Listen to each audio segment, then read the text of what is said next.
Hey everyone, welcome to the pilot episode of YinsPy. In this YouTube video series, I'm going to be using the programming language Python. And specifically, we're going to be using Jupyter Lab. And it's going to be a series of videos discussing topics in money management, machine learning, data science, deep learning, the things I've learned in stock market. This particular pilot episode, we're going to be talking about what are some of the things that I look at to initiate an investigation of a publicly traded company, aka it's going to be a starter platform. Without further ado, let's get started. This is going to be the notebook setup that I look at, and the GitHub source is Yin at YinsPy, and this particular notebook link is here. So the first thing I want to do is I want to run script, and the script is going to be under the folder scripts, and it's going to be called Yins Money Management. Okay, essentially what I just did was Yins Money Management, Yins MM, is a class object. A class object is a collection of functions, and these functions are something that I can call. So what I want to do is I want to run script. So I'm going to save everything in temp file. Let's call it temp, and then there's going to be input, and then there's going to be output. So this input, I'm looking at a data time frame. For example, every stock data, there's an initial date and there's an ending date. And then there's ticker, right? And then there's this lower bound and upper bound that I'm looking at. And then there are some variables to make sure that I want to print out the stuff that I want to print. And then output is going to be a dictionary of data output. So I'm going to call this temp, right? And then I'm going to define that to be yins mm. And then I put a dot, I hit tab, I go down to investigator. Specifically in this function, I'm going to use variable start date, and then for example this can be 2010 January 1st. Let's make sure the format is correct, and then we have end date, and then that's going to be, for example, that can be today. So it's going to be 2020 January 26. And then we can look at ticker. Now, for example, this can be Apple. And then we can look at fixed size. Let's make it relatively smaller, 8 by 4. And then what else? Lower bound. Lower bound, I'm going to start with negative 0.1. Upper bound, I'm going to start with positive 0.1. And then past end days, I'm going to set up to 10. This is going to be the number of days I want to present for my signal that I want to print out. And then let's continue. Do I want to plot graph? Yes, it's going to be true. Do I want to print out the comments? Yes, this is true. And then do I want to print out the manual? Yes. Do I want to print out the summary? Yes. And then let's skip to go to SEC. This is going to be a parameter telling the script that I want to go to the website, which is the annual report linked to this ticker that I just entered. And if this is set true, it's going to pop out the website. Show interactive. And this is true. Show interactive means that I want a stock chart that when I move around my mouse, I can interact with the stock chart. Now, this is done, and we can run the script. And let's see what it does. First of all, it will print out the manual. It's telling you what this thing is. Oops, let's go back to Jupyter Lab. And then, don't worry about this. This is just the default. I set it up as Facebook, but what you're going to see here is Apple, which is the number, which is the ticker that I entered here. And then first of all, there's the business summary, right? It designs, manufactures, markets smartphones, laptops, tablets, wearables, things like that. And then I get to look at the expected return, expected risk, which is measured by volatility, right? And then we have the daily data Sharpe ratio, which is measured by reward over risk. Now, here I have the tail of the buy-sell signal. It's a data frame that I created telling me what are some signals that I should be looking at. How is this thing calculated? If you want to know the theory, I provided a theoretical argument in this paper called buy signal from limit theorem.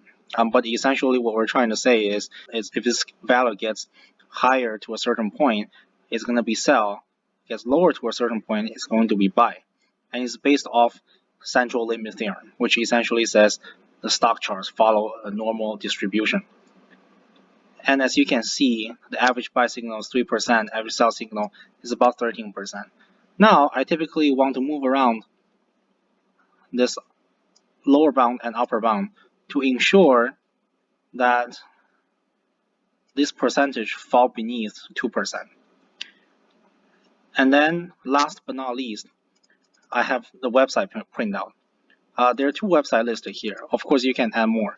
There is the SEC for Apple. As you can see here, it's Apple.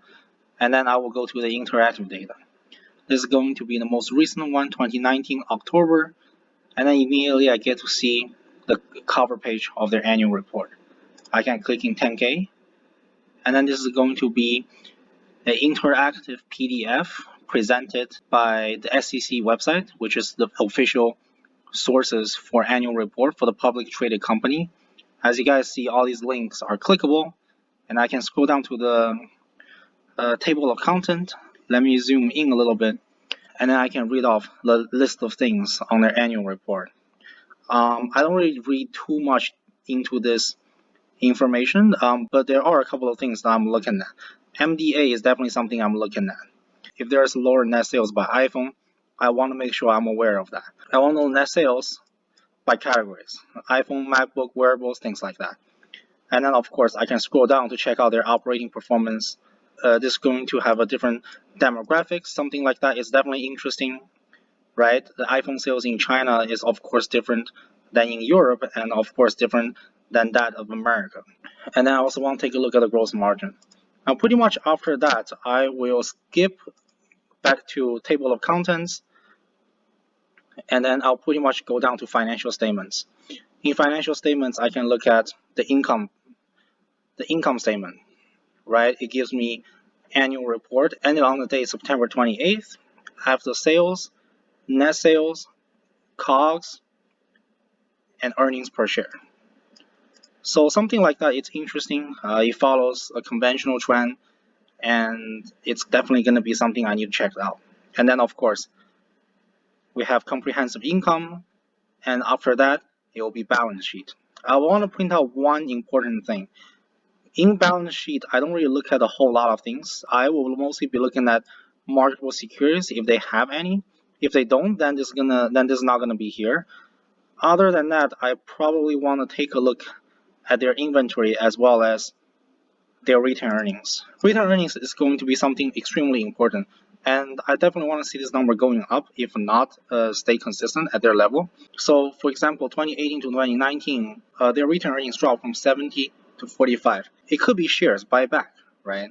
We can do a Control F and search repurchase, and they talk about exactly what they're doing in this share repurchase program.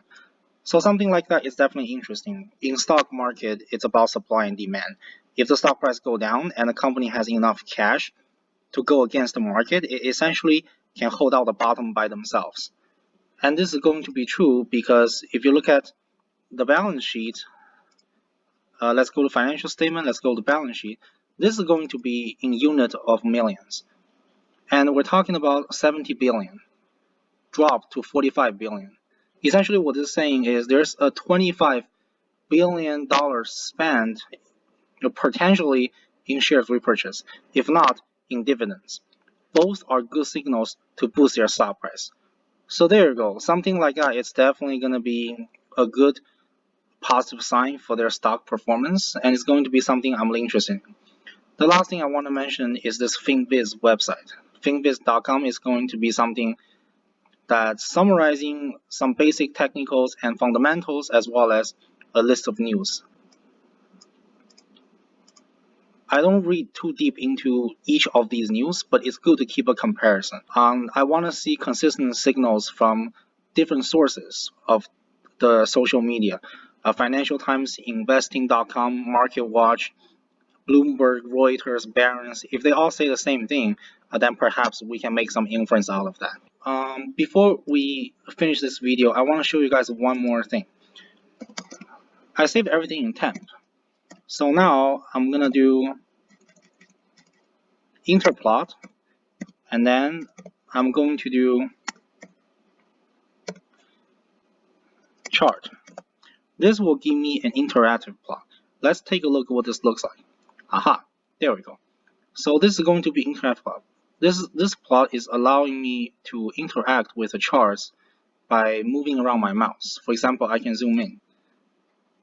I can draw a box. I can zoom in the price. If I can't really see what's going on here, I can zoom in even more. And then I put my mouse up here, I can read off the price. For example, on January 3rd, I know the stock price for Apple is $297.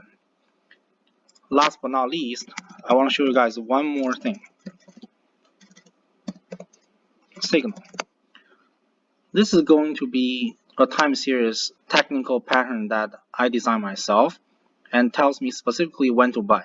When you see dips like this and when you see a blue bar, it's going to be telling me the exact time and location where to buy. So there you go. I hope you liked today's episode. If you want to support the channel, give it a like and click that subscribe button, and I'll see you in the next episode.